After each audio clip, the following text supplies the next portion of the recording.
Hi, അങ്ങനെ ഒരുപാട് നാളിന് ശേഷം നമ്മുടെ ചെറുക്കനെ പിന്നെ ഇറക്കിയിട്ടുണ്ട്. പക്ഷെ ഒരു പണി കിട്ടിയെന്ന് പറഞ്ഞാൽ നിങ്ങൾ നോക്ക്, നല്ല മഴയാണ്. മഴ നല്ലപോലെ പെയ്ത് തുടങ്ങിയിട്ടുണ്ട്. ഇനിയിപ്പോൾ ഇവിടെ നിന്ന് പോകാൻ പറ്റുമെന്ന് തോന്നുന്നില്ല. നമ്മളൊരു 25 കിലോമീറ്റർ കവർ ചെയ്യണമെന്ന് വിചാരിച്ചിരുന്നു. പക്ഷേ അത് ഇനിയിപ്പോൾ നടക്കുമെന്ന് അറിയില്ല. നമ്മൾ കൊടുത്തൂപ്പുഴ എന്ന് പറഞ്ഞ സ്ഥലത്തായിരുന്നു പോകാമായിരുന്നു. നല്ലൊരു സ്ഥലമായിരുന്നു. ഈ മഴക്കാലത്തൊക്കെ നമ്മൾ പോകേണ്ട ഒരു സ്ഥലമാണ്. ഇനിയിപ്പം ഒരു രക്ഷയില്ല, എവിടെയെങ്കിലും നമ്മൾ സൈക്കിളും കൊണ്ട് കയറി ഇരിക്കുക എന്നുള്ളതേ ഉള്ളൂ. നോക്കാം, നമുക്ക് മഴ തോരുവാണെങ്കിൽ സ്ഥലം കവർ ചെയ്യാം. പക്ഷേ ഒരു മഴക്കോളൊക്കെ കണ്ടിട്ട് എനിക്ക് തോന്നുന്നില്ല എത്താൻ പറ്റുമെന്നുള്ളത്. എന്തായാലും നോക്കാം. എന്തായാലും വീഡിയോ എടുത്ത സ്ഥിതിക്ക് നമ്മൾ അപ്ലോഡ് ചെയ്യാമെന്ന് ഉദ്ദേശിക്കുന്നത്. മഴയത്ത് നമ്മൾ ഉദ്ദേശിച്ച പരിപാടി ഫ്ലോപ്പായെങ്കിലും ജസ്റ്റ് വീഡിയോ അപ്ലോഡ് ചെയ്യുക. നിങ്ങളുടെ അഭിപ്രായങ്ങളൊക്കെ പറയണം. അപ്പം മാക്സിമം ആളുകൾ സപ്പോർട്ട് ചെയ്യുക. അപ്പോൾ ഇനിയിപ്പോൾ കൂടുതലായിട്ട് ട്രാവൽ വീഡിയോസ് ഇടാൻ ഉദ്ദേശിക്കുന്നുണ്ട്. അപ്പോൾ കുറേ ആളുകളുടെ അഭിപ്രായം മാനിച്ചുകൊണ്ട് നമ്മൾ ലോങ് വീഡിയോസ്, ഞാൻ നേരത്തെ ഷോർട്ട് വീഡിയോസ് ഇൻസ്റ്റയിൽ ഇട്ടുകൊണ്ടിരുന്നത്. ഇപ്പോൾ വീഡിയോസ് കാണുന്ന ആളുകൾക്ക് അറിയാമായിരുന്നു. ആഷിർ ട്രിപ്പ് എന്ന് പറഞ്ഞിട്ടൊരു പേജുണ്ട്. അപ്പോൾ അതിലാണ് വീഡിയോസ് അപ്ലോഡ് ചെയ്തുകൊണ്ടിരുന്നത്. ഇനിയിപ്പം യൂട്യൂബിലും കൂടെ ഒന്ന് ആക്റ്റീവ് ആവണം. അതുകൊണ്ട് ലോങ് വീഡിയോസൊക്കെ ഇടാനൊരു പ്ലാൻ ഉണ്ട്. അപ്പോൾ എല്ലാവരുടെയും സപ്പോർട്ട് ഉണ്ടാവണം. അപ്പോൾ ഞാൻ ഇന്ന് നമ്മൾ എടുത്തിട്ടുള്ള വീഡിയോസ് എന്ത് ചെയ്യാം, ഞാൻ പോസ്റ്റ് ചെയ്യാം. അപ്പോൾ നിങ്ങളൊന്ന് കണ്ടു നോക്കുക എങ്ങനെ ഉണ്ടെന്ന്. അപ്പം എന്തെങ്കിലുമൊക്കെ മാറ്റങ്ങൾ വരുത്തണമെങ്കിൽ പറയുക. ഞാൻ വ്ളോഗ് അങ്ങനെ ചെയ്യാറില്ല. അപ്പോൾ എന്തെങ്കിലും മാറ്റം വരുത്തണമെങ്കിൽ നിങ്ങളുടെ അഭിപ്രായങ്ങൾ സ്വീകരിക്കുന്നതായിരിക്കും. അപ്പോൾ എല്ലാവരും കമൻറ്റ് ചെയ്യുക, മാക്സിമം സപ്പോർട്ട് ചെയ്യുക. ഓക്കെ, നമുക്ക് വീഡിയോയിലോട്ട് പോവാം. ഇത് നമ്മുടെ വീട്ടിൽ നിന്ന് ഇറങ്ങിയാലുള്ള ഫസ്റ്റ് ജംഗ്ഷനാണ്. നമുക്ക് ഫസ്റ്റ് പോകേണ്ടത് അഞ്ചലാണ് എൻ്റെ ഹോം ടൗൺ. ഞാൻ കുറച്ച് ദൂരം ചവിട്ടിയപ്പോൾ തന്നെ ചെറുതായിട്ട് കിതയ്ക്കാൻ തുടങ്ങി. ഒരു വലിയ ഗ്യാപ്പ് എടുത്തതുകൊണ്ടായിരിക്കും. ഏകദേശം ഒരു 2.5 മാസമായിട്ടുണ്ടാവും ചവിട്ടിയിട്ട്. റോഡിൽ ഏറ്റവും പ്രശ്നമുള്ളൊരു സാധനം ഉണ്ടോ, പട്ടികൾ കണ്ടോ.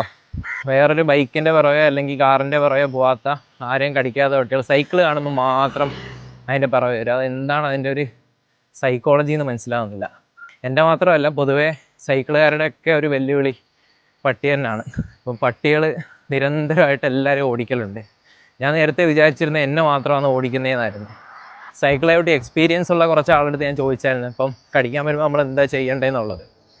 അപ്പോൾ അവർ പറഞ്ഞതെന്ന് പറഞ്ഞാൽ നമ്മളവിടെ നിർത്തി കൊടുക്കുക എന്നുള്ളതാണ്. നിർത്തിയിട്ട് അതിൻ്റെ നേരെ നമ്മൾ തിരിഞ്ഞ് നിൽക്കുക. കാരണം ഇത് നമ്മളെ കടിക്കാൻ വരുന്നതല്ല. ഈ സൈക്കിൾ കാണുമ്പോൾ ഒരു പുതുമ കൊണ്ട് വരുന്നതാണ് പട്ടികൾ. നമ്മളവിടെ സ്റ്റോപ്പ് ചെയ്ത് കഴിയുമ്പം ഇവർ കടിക്കാൻ വരുന്ന ഒരു ഫ്ലോ അങ്ങ് പോകുന്ന അവർ പറയുന്നത്. ഇത് 1-2 അടുത്തുനിന്ന് എനിക്ക് അങ്ങനെ സത്യം തോന്നിയിട്ടുണ്ട്. പക്ഷേ ഒരു പ്രശ്നമെന്ന് പറഞ്ഞാൽ, ഈ പട്ടി ഓടിക്കുമ്പം എല്ലാവരെയും പോലെ നമുക്കും ഓടാൻ മാത്രമേ തോന്നൂ. അല്ലാതെ അവിടെ തിരിഞ്ഞ് നിൽക്കാനുള്ളൊരു മാനസികാവസ്ഥ ആയിരിക്കത്തില്ല അന്നേരം. എഗെയിൻ പട്ടി ഗെയ്സ്, ഇത് ഏത് പട്ടിയെ കടിക്കാൻ വരുന്നതെന്ന് നമുക്ക് പറയാൻ പറ്റില്ല. വെറുതെ നിൽക്കുന്ന പട്ടികളൊക്കെ ചിലപ്പോൾ കടിക്കാൻ വരും. ഇത് കണ്ടോ, നിങ്ങൾ പറഞ്ഞാൽ വിശ്വസിക്കത്തില്ല. ഇത് ഒരു 100 മീറ്റർ കഴിയുമ്പോൾ ഒരു 2-3 പട്ടി വെച്ചിട്ടുണ്ട്. ഏറ്റവും വലിയ വെല്ലുവിളിയാണ് പട്ടികൾ. എനിക്ക് തോന്നുന്നത് കേരളത്തിൽ മൊത്തത്തിലുള്ള അവസ്ഥ ഇത് തന്നെയാണ്. റോഡിലും വീട്ടിലും നാട്ടിലും എല്ലായിടത്തും പട്ടിയുണ്ടോ. പട്ടികൾ റോഡ് കയ്യേറി കഴിഞ്ഞു. നമ്മളിപ്പം പനയഞ്ചേരി എന്ന് പറഞ്ഞ സ്ഥലത്തെത്തിയിരിക്കുകയാണ്. പനയഞ്ചേരി ഇതെൻ്റെ വീട്ടിൽ നിന്ന് ഏകദേശം ഒരു 3-3.5 കിലോമീറ്റർ ഉണ്ടാവും.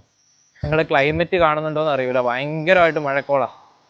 എപ്പോൾ വേണേലും വലിയൊരു മഴ പെയ്യാം, ആ അവസ്ഥയിലാണ് നിൽക്കുന്നത്.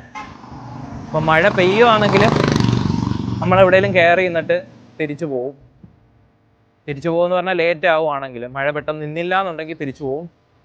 മഴ ഒരു അരമണിക്കൂറിലൊക്കെ നിൽക്കുകയാണെങ്കിൽ നമ്മൾ പറഞ്ഞ സ്ഥലം കവർ ചെയ്യാനാണ് ഉദ്ദേശിക്കുന്നത്.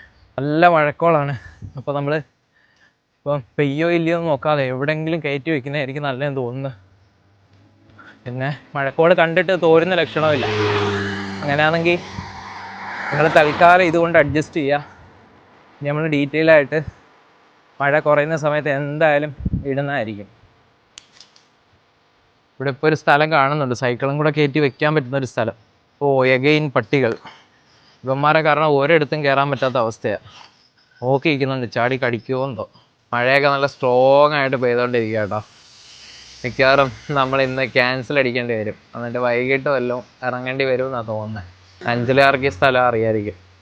തായ്ഫ് റെസ്റ്റോറൻറ്റ്, നല്ല കുഴിമന്തിയൊക്കെ കിട്ടുന്ന സ്ഥലമാണ്. ഇനിയിപ്പോൾ എന്തായാലും നമുക്ക് മഴ തോരുമെന്ന് നോക്കാം. തോന്നാൽ തന്നെ നമ്മൾ ഉദ്ദേശിച്ച സ്ഥലമൊന്നും പോകുന്നില്ല. നമുക്ക് പോകാൻ പറ്റുമെന്ന് തോന്നില്ല. കണ്ടില്ലേ നിങ്ങൾ, നല്ല മഴയാണ്. അപ്പോൾ നമുക്ക് ജസ്റ്റ് മഴ തോരുവാണെങ്കിൽ കുറച്ചുകൂടെ കഴിഞ്ഞിട്ട് ഒരു 10 മണിക്ക് വീട്ടിലെത്തുന്ന രൂപത്തിൽ നമുക്ക് ഇവിടെയൊക്കെ ജസ്റ്റ് 1-2 സ്ഥലങ്ങളുണ്ട് കാണാൻ പറ്റിയ, അതൊക്കെ ഒന്ന് ജസ്റ്റ് കവർ ചെയ്തിട്ട് പോകാമെന്ന് വിചാരിക്കുകയാണ്. അപ്പോൾ ഇന്ന് ലോങ് റൈഡ് ക്യാൻസലാണ്. മാത്രമല്ല സമയം ഒരുപാട് വൈകി. ഏകദേശം ഇപ്പം തന്നെ 7 മണിയൊക്കെ കഴിഞ്ഞിട്ടുണ്ട്, 7:15 ആയിട്ടുണ്ട്. അപ്പോൾ ഇന്ന് പരിപാടി നടക്കുമെന്ന് തോന്നുന്നില്ല. മഴയൊക്കെ അത്യാവശ്യം നിന്നിട്ടുണ്ട്. അപ്പോൾ പക്ഷെ ചെറിയ ചാറ്റൽ മഴ ഇപ്പോഴും ഉണ്ട്. ഇനിയിപ്പോൾ നമ്മൾ ഉദ്ദേശിച്ച പ്ലാനൊന്നും നടക്കൂല. അപ്പോൾ വീട്ടിലോട്ട് പോകാനുള്ള പരിപാടിയാണ്. ഇപ്പോൾ പോകുന്ന വഴിക്ക് കുറച്ച് സ്ഥലങ്ങളൊക്കെ ഉണ്ട്, അതൊക്കെ നിങ്ങൾക്കൊന്ന് കാണിച്ചു തരാമെന്ന് ഉദ്ദേശിക്കുക. ഇതൊരു അമ്പലമാണ്. അമ്പലവും നമ്മൾ തിരിച്ച് വീട്ടിലോട്ട് വരുന്ന വഴിയാണ്. പിന്നെ ഇവിടെ ആയിട്ടൊരു അമ്പലക്കുളമുണ്ട്, നല്ല രസമാണ് കാണാൻ. കുറച്ചുകൂടെ ഡീറ്റെയിൽ ആയിട്ട് കാണിച്ചു തരാം. പിന്നെ അത്യാവശ്യം നല്ല ആഴമുണ്ട്, അങ്ങനെ ആരും ഇറങ്ങലും കുളിക്കലും ഒന്നുമില്ല, നല്ല ആഴമുള്ള കുളമാണ്. അപ്പോൾ വീണ്ടും മഴയാണ്. അപ്പോൾ നമ്മൾ വിചാരിച്ച പോലെ കാര്യങ്ങളൊന്നും നടന്നിട്ടില്ല. ഇനിയിപ്പം അടുത്ത വീഡിയോയിൽ കാലാവസ്ഥയൊക്കെ അനുകൂലമാണെങ്കിൽ നമുക്ക് പറ്റുന്ന സ്ഥലങ്ങളൊക്കെ കവർ ചെയ്യാം. മഴയുടെ കാര്യമാണല്ലോ, അതുകൊണ്ട് കുറ്റമൊന്നും പറയാൻ പറ്റത്തില്ല. അപ്പം ഇതിലെന്തെങ്കിലും നന്മയുണ്ടാവുമെന്ന് വിശ്വസിക്കുക. അപ്പോൾ ഓക്കെ, നമുക്ക് മറ്റൊരു വീഡിയോ ആയിട്ട് കാണാം. ഇനിയിപ്പോൾ തിരിച്ച് വീട്ടിലോട്ട് കയറുകയാണ്. സമയം കുറേ വൈകി. ഇനിയിപ്പോൾ പോയി വെയിലായാലും നമുക്ക് ഭയങ്കര ബുദ്ധിമുട്ടാണ്. വെയിലത്ത് സൈക്കിൾ ചവിട്ടുക എന്നുള്ളത് നല്ല ബുദ്ധിമുട്ടുള്ള കാര്യമാണ്. അപ്പോൾ ഓക്കെ, നമുക്ക് അടുത്ത വീഡിയോയിലൂടെ കാണാം.